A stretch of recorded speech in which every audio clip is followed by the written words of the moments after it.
حضور کو سب سے زیادہ مردوں میں پیارے حضرت مولا علی تھے.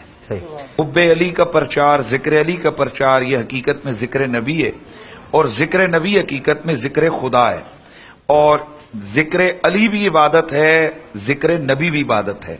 جناب مولا کائنات کو جو خصائص یعنی جو کسی اور کو نہیں ملے، وہ جو ملے نسائی کے اندر ہے کہ نبی پاک صلی اللہ تعالی علیہ وسلم نے ارشاد فرمایا کہ ہماری اس مسجد کے اندر حالت جنابت میں اور کوئی نہیں آ سکتا الا انا والی، ایک میں اور ایک علی آ سکتا ہے.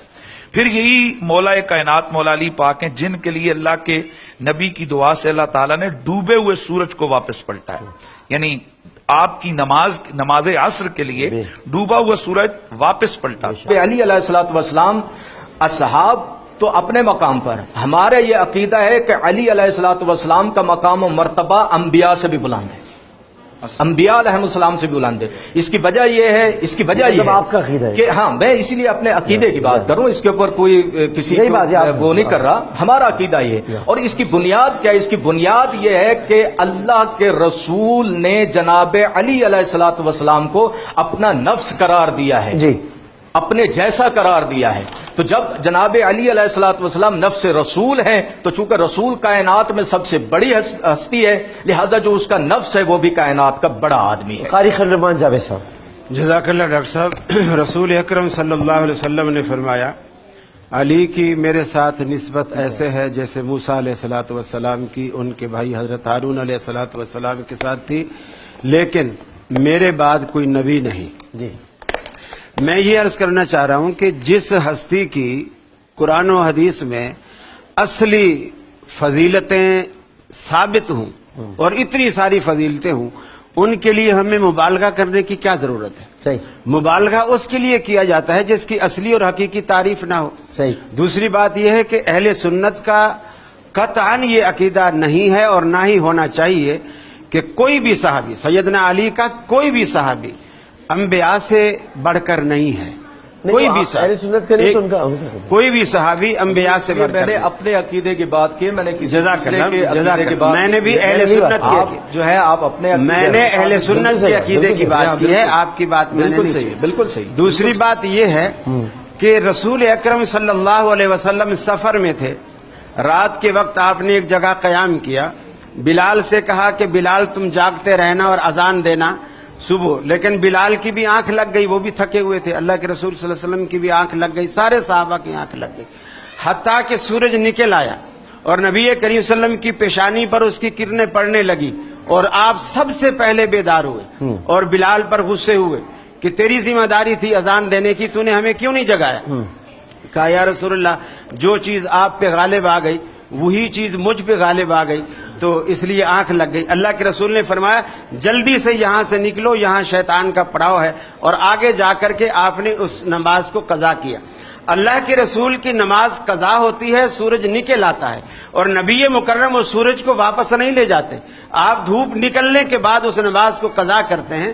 تو جس ہستی کی اصلی اور صحیح تعریفیں قرآن و سنت میں موجود ہوں تو ہمیں ان کے لیے مبالغہ آرائی کرنے کی بالکل ضرورت نہیں ہے. یہ من گھڑت روایات ہیں کہ اسی طرح حضرت بلال کے لیے مشہور ہے کہ جو حضرت بلال حضرت بلال، میں آپ کی گفتگو خاموشی سے سنتا رہا، قریشی صاحب نے 15 منٹ گفتگو ہم خاموشی سے سنتے رہے، اب میری 5 منٹ گفتگو ہوتی تو سارے بول پڑتے. کوئی نہیں بول رہا، یہ طریقہ صحیح نہیں ہے. حدیث کا سہارا نہیں لیا، میں نے آیت کا سہارا لیا. آپ نے جس کا بھی سہارا لیا ہے، یہ کسی آیت میں نہیں ہے کہ سورج واپس چلا گیا اور حضرت علی. سورج کی بات کی، میں وہی بات کر رہا ہوں. بیچ میں بچھاتے ہیں نا،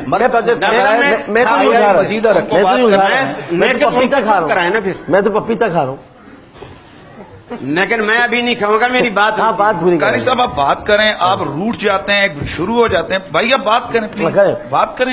وہ خاموش ہو گئے، بات سب خاموش ہو گئے، اس لیے دوسرے کی بات ہوتے ہوئے پھر گفتگو نہیں. چلیں آگے کیجئے. اسی طرح لوگ کہتے ہیں کہ حضرت بلال نے جو اذان سحر نہ دی، قدرت خدا کی دیکھو نہ مطلق سحر ہوئی. دلیل کیا ہے جی؟ قوالی شریف میں آیا ہے. تو یہ قوالی شریف بھی کوئی دلیل ہے؟